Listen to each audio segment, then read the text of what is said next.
akhir-akhir ini kita disajikan dengan informasi survei bayaran, ya, karena diduga ada lembaga survei yang memanipulasi ataupun membentuk opini publik terkait dengan hasil surveinya. Nah, bagaimana cara kita mengecek ataupun membaca hasil survei ini? Pertama,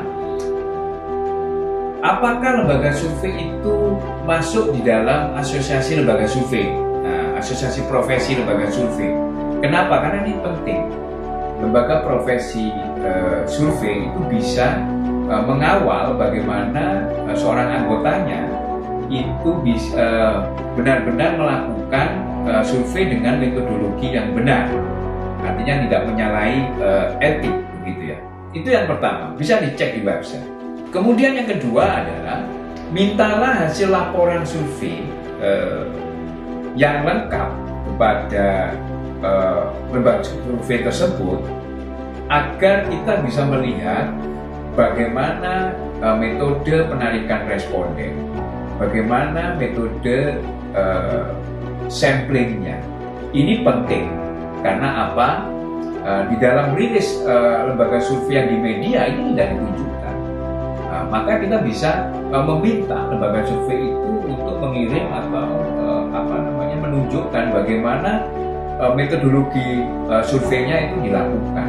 Kemudian yang ketiga, bisa kita cek di lapangan apakah lembaga survei itu telah melakukan wawancara misalkan ya. Kita bisa minta dokumentasi kegiatannya gitu. Atau kemudian kita bisa menanyakan ke beberapa mahasiswa mungkin gitu ya, yang biasanya dilibatkan di dalam survei ini gitu. Bisa tanya anak-anak HMI, bisa tanya anak-anak BMI, bisa tanya anak-anak GMI gitu. Karena biasanya teman-teman lembaga survei itu tidak jauh mendapatkan surveyor itu dari jaringan-jaringan organisasi ekstra kampus seperti mereka.